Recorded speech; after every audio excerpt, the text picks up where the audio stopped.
روایت میں راوی حدیث کہتے ما یصرفہ ذلک عن دینہ، لیکن پھر بھی وہ اپنے دین سے نہیں پھرتے تھے، اپنے ایمان سے سمجھوتا نہیں کرتے تھے، اپنے دین کے ساتھ کسی بھی قسم کا کوئی کمپرومائز نہیں کرتے۔ او میرے بھائیو، کہاں گیا ہمارا ایمان؟ کہاں گیا؟ کہاں ہے ہماری مسلمانی؟ یہ ساری تکلیفیں بھی راہ حق سے نہیں ہٹا سکتی۔ يضلله فلا هادي له وأشهد أن لا إله إلا الله وحده لا شريك له وأشهد أن محمدا عبده ورسوله أما بعد فإن خير الحديث كتاب الله وخير الهدي هدي محمد صلى الله عليه وسلم وشر الأمور محدثاتها وكل محدثة بدعة وكل بدعة ضلالة وكل ضلالة في النار فأعوذ بالله السميع العليم من الشيطان الرجيم بسم الله الرحمن الرحيم فإن آمنوا بمثل ما آمنتم به فقد اهتدوا وقال الله تبارك وتعالى في موضع آخر ألف لام ميم أحسب الناس أن يتركوا أن يقولوا آمنا وهم لا يفتنون۔ حاضرین جمعہ، دوستو، بزرگوں، اسلامی بھائیوں، ہماری مائیں اور بہنیں، ہر قسم کی مدح و ثنا، کبریائی، بڑائی اور بزرگی اس وحدہ لا شریک خالق کائنات، مالک ارض و سما کے لیے لائق و سزاوار ہے، جو ہم سب کا خالق و مالک، مربی، پالنہار، نگہبان و نگہدار ہے۔ بعدہ انگنت درود و سلام نازل ہوں اللہ کے تمام بھیجے گئے انبیاء کرام پر، خصوصیت کے ساتھ احمد مجتبیٰ محمد مصطفیٰ صلی اللہ تعالیٰ علیہ وسلم پر، جن کے ذریعے سے اللہ تعالیٰ نے ہمیں اسلام کی دولت سے مالا مال کیا۔ اللہم صلی وسلم مبارک علیہ۔ آج کے خطبہ جمعے میں جس موضوع سے متعلق کچھ باتیں آپ کے بیچ رکھنا چاہتا ہوں وہ ہے دولت ایمان اور صحابہ کا امتحان۔ ایک مسلمان جو پکا مومن ہے، جو پکا مسلمان ہے، وہ ایمان کی قدر و قیمت کو اچھی طرح سے جانتا ہے، کیونکہ رسول اکرم صلی اللہ علیہ وسلم نے بتایا ایمان کے اندر بھی ایک ٹیسٹ موجود ہے، اور کچھ صفات بتائے اور کہا جو ان جملہ صفات کے حامل ہوں گے وہ ایمان کے ٹیسٹ محسوس کر لیں گے، اس کے ذائقے کو محسوس کر لیں گے، ایمان کی حلاوت وہ ضرور اور اس کی چاشنی کو محسوس کریں۔ کون؟ جو پکا مومن و مسلمان ہوگا۔ ایمان کے اندر ایک مٹھاس ہے، ایمان کے اندر ایک حلاوت ہے، صحیح معنوں میں ایک مومن ہی اس حلاوت کو محسوس کر سکتا ہے۔ ہاں، اس ایمان کے تئیں آزمائشیں ہوگی، بڑے بڑے مصائب آ سکتے ہیں، آپ کے گھر کاروبار بھی زد میں آ سکتے ہیں، ایسا بھی ہو سکتا ہے کہ آپ کو گھر بار چھوڑ کر کے اس ایمان کی خاطر ہجرت کرنی پڑ جائے، ہو سکتا ہے یہ ایمان آپ کی جان پر بنائے، اس ایمان کے لیے آپ کو جان کی بھی قربانی دینی پڑے، اولاد کی قربانی دینی پڑے، کیونکہ اس کی مثالیں ہیں۔ اور اللہ نے کہا بغیر امتحان کے چھوڑ دیا جائے یہ ممکن نہیں۔ الف لام میم احسب الناس، کیا لوگوں نے یہ گمان کر رکھا ہے ان یترکوا، کہ وہ چھوڑ دیے جائیں گے؟ کس وجہ سے؟ ان یقولوا آمنا، وہ اس لیے کہ وہ کہتے ہیں کہ ہم ایمان والے ہیں، ہم مومن ہیں، ہم مسلمان ہیں، مسلمانوں جیسا نام رکھتے ہیں، تو صرف ایمانی دعوے کی وجہ سے کیا ان یترکوا، وہ چھوڑ دیے جائیں گے، اس ایمانی راستے میں انہیں آزمایا نہ جائے گا، وہم لا یفتنون، کیا انہیں آزمائشوں سے دوچار نہیں ہونا پڑے گا؟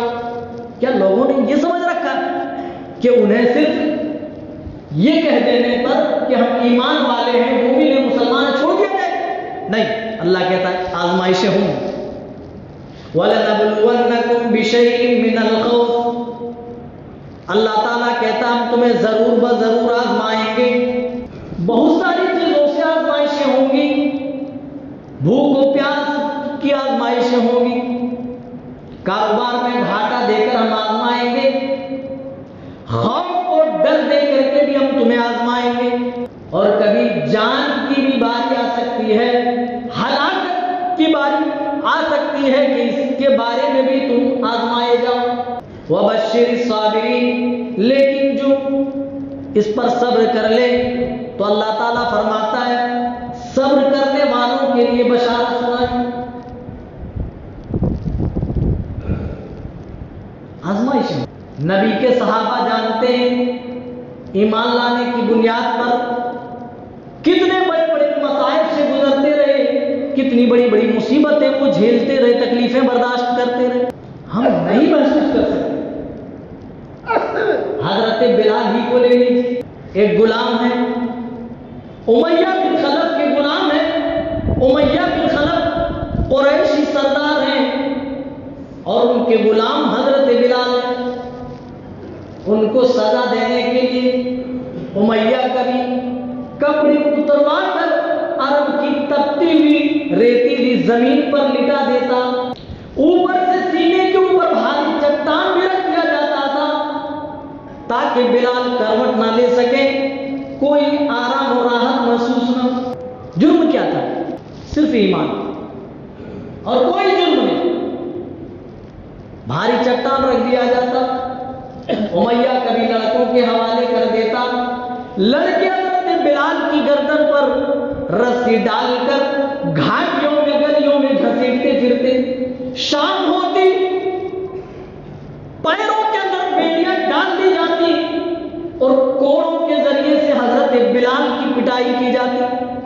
او میرے بھائیوں، ذرا اندازہ تو لگاؤ، کوئی جرم نہیں، کسی کی زمین نہیں ہڑپی، کسی کا حق نہیں دبایا، کسی کو مارا نہیں، کسی کو گالی نہیں دی، کسی کے ساتھ کوئی حق تلفی نہیں کی، صرف ایمان لانے کے پاداش میں، ایمان لانے کے جرم میں انہیں اتنی بڑی بڑی سزائیں دی جا رہی ہیں۔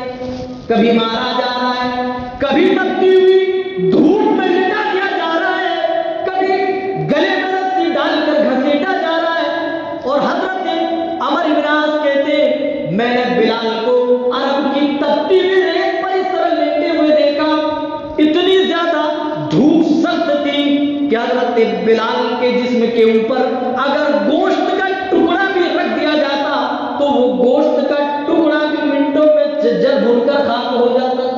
آپ اندازہ لگائیں، ایمان کے لیے، اس ایمان کو بچانے کے لیے، اس ایمان کے لیے صحابہ نے کتنی بڑی بڑی قربانیاں پیش کی۔ فیقول فی ہذہ البلاء احد، پھر بھی حضرت بلال ان ساری مصیبتوں پر احد کہتے کہ اللہ ایک ہے، اس کا کوئی ساجی نہیں، کوئی شریک نہیں۔ اے مکہ والوں، اے قریش کے سرداروں، جس کے انکار کی تم بات کرتے ہو، میں کبھی بھی اس پروردگار کا انکار نہیں کر سکتا۔ پھر بھی احد کے جملے ارشاد فرمائے۔ اور آگے بڑھیے، آج ہم چند ٹکوں میں اپنا ایمان بیچتے ہیں، چند پیسوں کے عوض ایمان گروی پہ رکھ دیتے ہیں۔ مسلمانیت نام کی کوئی چیز نہیں، آدمی نہ شریعت کو مد نظر رکھتا ہے، نہ اپنے ایمان کو سمجھتا ہے۔ ہماری جو موجودہ حالت ہے، اللہ کی قسم، ہماری موجودہ حالت پر سرور گرامی رسول اکرم صلی اللہ علیہ وسلم کی ایک حدیث یاد آتی ہے۔ آپ نے اپنی امت سے خطاب کر کے کہا تھا بادروا بالاعمال فتنا، اے میری امت کے لوگوں، قیامت سے پہلے، فتنوں کے رونما ہونے سے پہلے اچھے عمل کر لینا، نیک عمل کر لینا، کیونکہ قرب قیامت جو فتنے ہوں گے، رسول اللہ صلی اللہ علیہ وسلم نے ان فتنوں کی مثال دی۔ قطع اللیل المظلم، وہ فتنے تو ایسے ہوں گے شب تاریک کے ٹکڑوں کے مانند، رات کے اندھیروں کے ٹکڑوں کے مانند وہ فتنے ہوں گے، اور فتنوں کی تاثیر یہ ہوگی یصبح الرجل مؤمنا ویمسی کافرا، صبح کو آدمی مومن رہے گا، صبح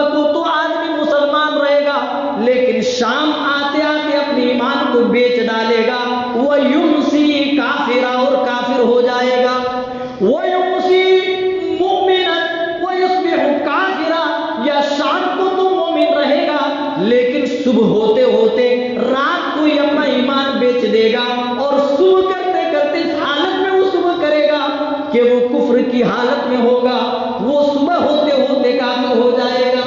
اس کی وجہ کیا ہوگی؟ کفر کی وجہ کیا رسول پاک نے بتایا، کفر کی وجہ یہ ہوگی یبیع دینہ بعرض من الدنیا، لوگ دنیا کے چند سر و سامان کے عوض اپنا ایمان بیچ دیں گے، اپنے دین کو طاق پر رکھ دیں گے، چند چیزوں کے وقت چند روپے اور پیسوں کی لالچ میں اپنے ایمان کو لوگ بیچ دیں گے، شریعت کی پرواہ نہ کریں گے، حلال و حرام کو نہ دیکھیں گے اور اپنے دین کو فروخت کر دیں گے۔ اسی لیے وہ صبح کو تو مومن رہے گا لیکن شام کو کافر ہو جائے گا، شام کو اگر مومن رہا تو صبح ہوتے ہوتے کفر ان کو گھیر لے گی، وہ کفر کی آغوش میں چلا جائے گا۔ یہ ہماری مثال۔ حضرت خباب بن ارت رضی اللہ تعالیٰ عنہ کے بارے میں علامہ جوزی صفات الصفا کے اندر لکھتے ہیں کہ حضرت خباب بن ارت رضی اللہ تعالیٰ عنہ کو ایک قوم والوں نے پکڑ کر مکے کے اندر لا کر ایک بے رحم عورت، پتھر دل رکھنے والی عورت انمار کے ہاتھ فروخت کر دیا، بیچ دیا۔ حضرت خباب کو بھی طرح طرح کی سزائیں وہ عورت دیتی، آگ کے انگاروں میں لٹا دیتی، لوہے کی زرہ پہنا کر تپتی ہوئی دھوپ میں لٹا دیتی اور رات کے وقت لوہے کو گرم کر کے حضرت خباب کے سر کو داغا کرتی تھی۔ یہ انمار تھی۔ علامہ جوزی کہتے ہیں کہ ایک مرتبہ حضرت عمر فاروق رضی اللہ تعالیٰ عنہ نے اپنے دور خلافت میں حضرت خباب سے مشرکین کی طرف سے ملنے والی، مشرکین کی طرف سے پہنچنے والی سزاؤں کے بارے میں، تکلیفوں کے بارے میں سوال کیا۔ اے خباب، اس وقت تکلیفیں کیسی تھی؟ کس طرح کی سزائیں ہوتی تھی؟ حضرت خباب رضی اللہ تعالیٰ عنہ نے جواب دینے کے بجائے یہ کہا، اے امیر المومنین، ان تکلیفوں کا کیا ہم ذکر کریں؟ آپ میری پیٹھ دیکھ لیں، اس سے آپ کو اندازہ ہو جائے گا۔ آگ جلائی جاتی اور مجھے آگ کے انگاروں کے اوپر لٹا دیتا۔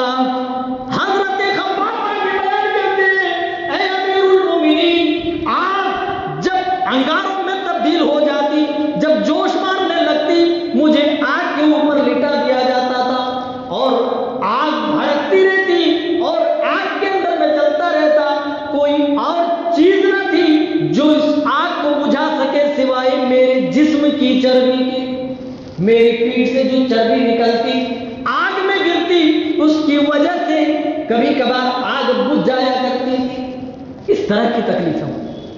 او میرے بھائیوں، اس ایمان کے لیے ہمیں تو آزمایا نہ گیا، ہمارے پاس چھوٹا امتحان آتا ہے، اس میں بھی ہم فیل ہو جاتے ہیں، چند ٹکوں کی لالچ میں اپنے ایمان کو خیر آباد کہہ دیتے، ہم بیچ دیتے۔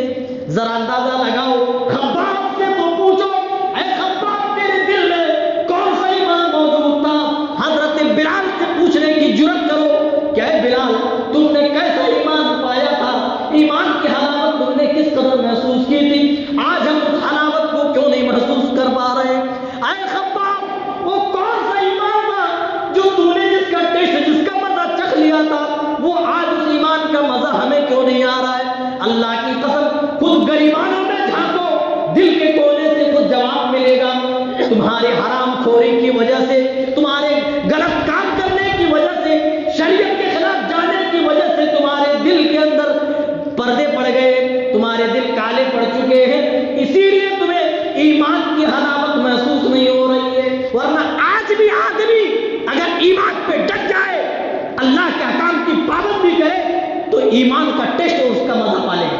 یہی خباب بن ارت رضی اللہ تعالیٰ عنہ رسول اکرم کی خدمت میں آتے ہیں، یہ بخاری کی روایت، اور آ کر عرض کرتے ہیں، یا رسول اللہ، مشرکین مکہ ہمارے اوپر بڑے بڑے مصائب ڈھا رہے ہیں، ظلم و ستم کے پہاڑ توڑ رہے ہیں، الا تدعو لنا، اللہ کے رسول ہمارے لیے آپ دعا کیوں نہیں کرتے؟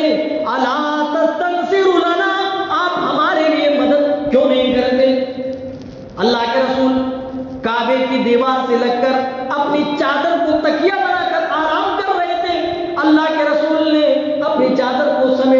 آپ اٹھ کر بیٹھ گئے. اللہ کے رسول اٹھ کر بیٹھے اور کہا خباب تم جو باتیں کرتے ہو اللہ کی قسم تم سے پہلے جو لوگ گزرے وہ اس سے بھی بڑی بڑی آزمائشوں سے دو چار ہوئے. اے خباب ایسی حالت میں صبر کرو. اور تم سے پہلے جو لوگ تھے انہیں اتنا مارا پیٹا جاتا حتیٰ کہ ان کے جسموں سے لوہے کی کنگھیوں کے ذریعے سے ان کے گوشت نوچ لیے جاتے تھے جس سے ان کی ہڈیاں تک متاثر ہوتی تھی. ما یصرفہ ذالک عن دینہ، لیکن پھر بھی انہیں یہ ساری تکلیفیں اس کے دین سے نہ پھیر سکیں. وَيَدْعُ بِالْمِنْشَارِ عَلَى مَفْرِقِ رَأْسِهِ، اور ان کے سروں کے درمیان آریاں چلا کر جسم کو دو ٹکڑوں میں بانٹ دیا جاتا. پھر بھی انہیں اتنی بڑی بڑی سزائیں بھی راہ حق سے نہ پھیر سکی.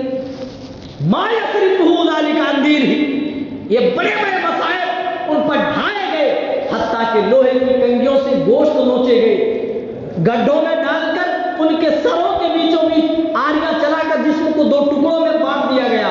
لیکن اللہ اکبر، روایت میں راوی حدیث کہتے ما یصرفہ ذالک عن دینہ، لیکن پھر بھی وہ اپنے دین سے نہیں پھرتے تھے، اپنے ایمان سے سمجھوتا نہیں کرتے تھے، اپنے دین کے ساتھ کسی بھی قسم کا کوئی کمپرومائز نہیں کرتے.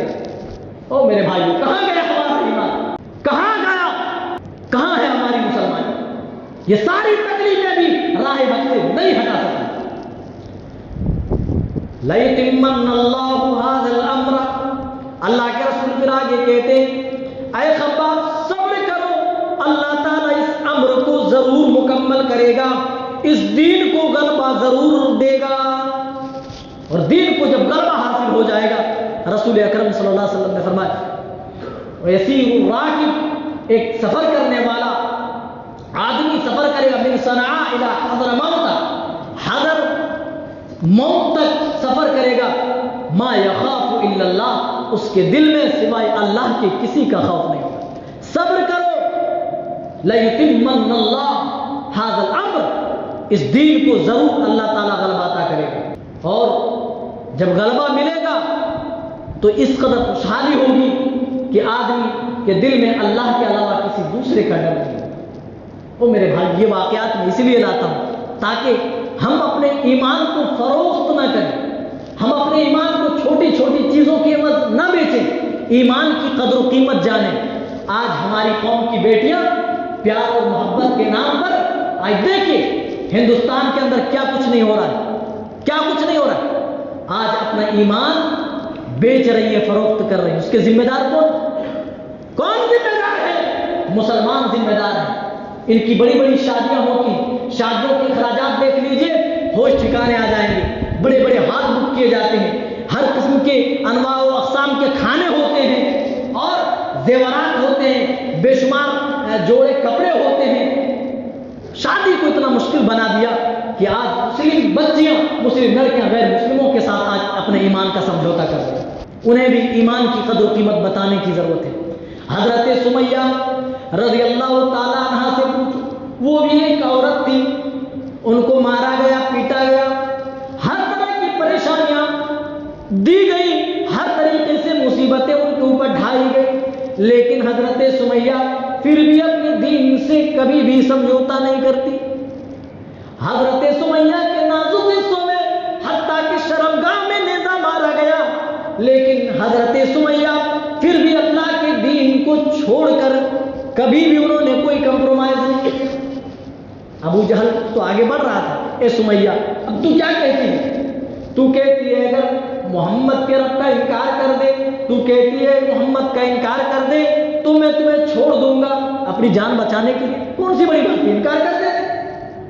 لیکن نہیں، جسم کو دو ٹکڑوں میں بٹوا دیا، اپنی جان ہنستے ہنستے اللہ کی بارگاہ میں قربان کر دی حضرت سمیہ نے. او میری قوم کی بیٹیوں، وہ کیسی عورت تھی جو اپنے جسم کے ٹکڑے ٹکڑے کروا لینا تو گوارا کر لیتی تھی، لیکن ایمان کے ساتھ کوئی سمجھوتا نہیں. کہتی تھی ہے ابو جہل تجھے کیا پتا، میں تو اپنی آنکھوں سے جنت دیکھی. بیٹا عمار ہے، باپ یاسر ہے اور ماں سزائیں دی جاتی تھی اور طرح طرح کی سزائیں. بعض دفعہ تو پانی کے اندر ان کے سر ڈبا کر اتنی دیر رکھا جاتا تھا کہ بالکل دم گھٹنے والا ہوتا تب جا کر کے نکالتے. پھر ان سے کلمہ کفر بکوا لیے جاتے. حضرت عمار رضی اللہ تعالیٰ عنہ سے اس طرح کے الفاظ بکوا لیے. آئے رسول اللہ کی خدمت میں اللہ کے رسول کافروں نے مجھے اس وقت تک نہیں چھوڑا جب تک میں نے آپ کے اوپر نازیبا کلمات میں نے نہ کہے. رسول اکرم صلی اللہ علیہ وسلم نے کہا تمہارا دل کیا محسوس کرتا ہے؟ حضرت عمار نے کہا اللہ کے رسول میرا دل ایمان سے مطمئن ہے. کہا پھر کبھی کافر اس طریقے سے ستائیں تو اسی طریقے سے تم بول دو جس طریقے سے وہ کہے. اگر تمہارا دل ایمان سے مطمئن ہے تو اللہ اکرہ وقلبہ مطمئن بالایمان. اگر کسی کے اوپر زبردستی کرائی جائے کلمہ کفر ادا کروایا جائے اگر دل میں ایمان موجود ہے تو زبان سے کلمہ کفر ادا کیا جا سکتا ہے اپنی جان بچانے کے لیے جس طریقے سے حضرت عمار نے. لیکن حضرت سمیہ نے انہوں نے تو یہ بھی کہنا گوارا نہیں کیا اپنی جان ہنستے ہنستے اللہ کی بارگاہ میں قربان کر دی. لیکن کوئی سمجھوتا نہیں کوئی کرنا. رسول اکرم صلی اللہ علیہ وسلم کا گزر آل یاسر کے پاس سے ہوتا ہے.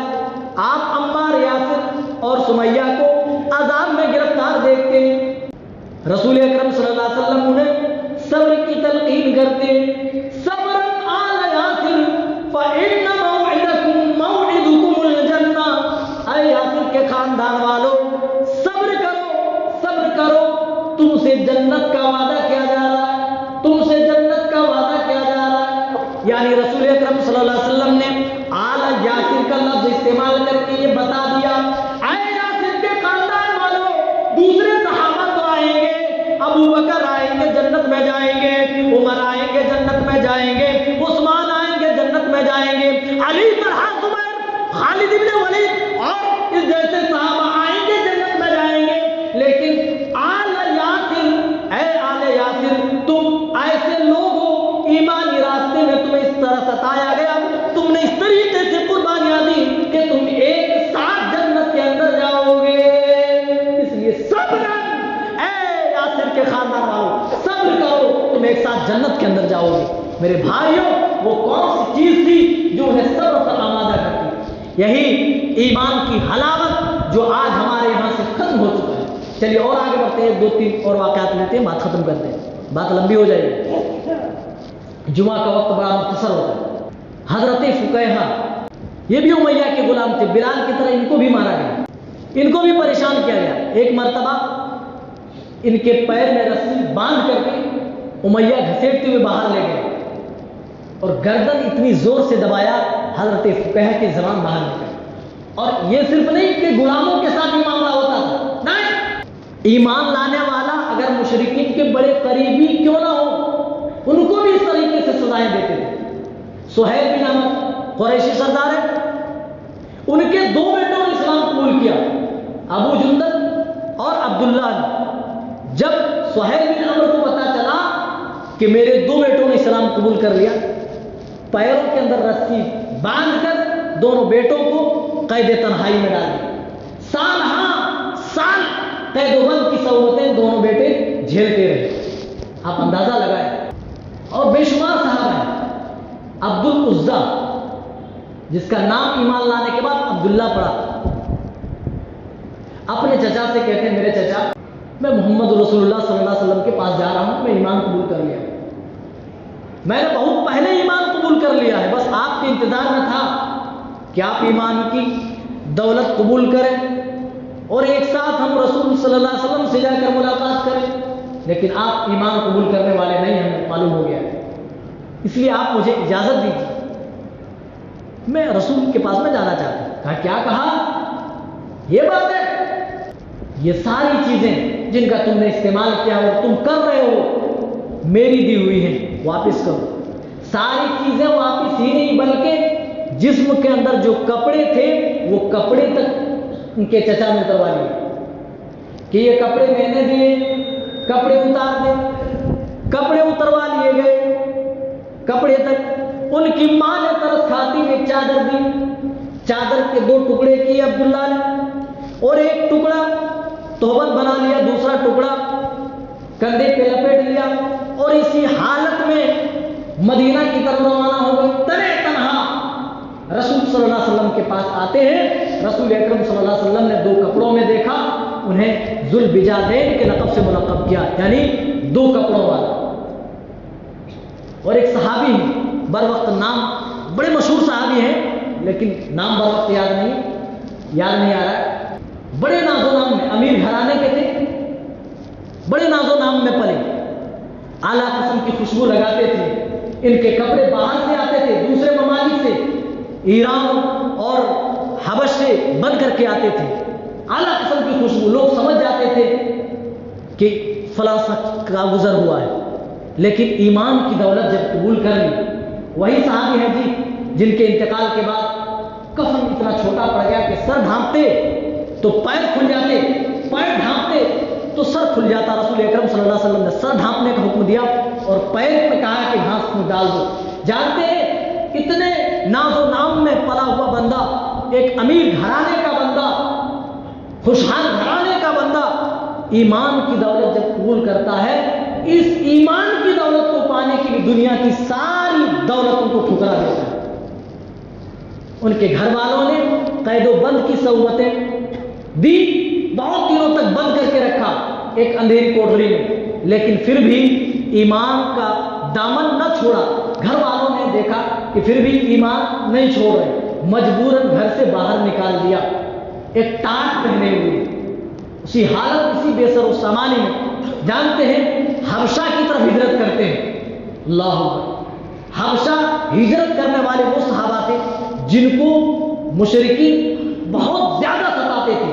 رسول اکرم صلی اللہ علیہ وسلم کو اس لیے نہیں ستا سکتے تھے کیونکہ آپ کے ساتھ ابو طالب تھے. ابو بکر رضی اللہ تعالیٰ عنہ کو نہیں ستا سکتے تھے کیونکہ ان کے جو خاندان تھے, ان کے خاندان میں بڑے بڑے رؤسا پائے جاتے تھے.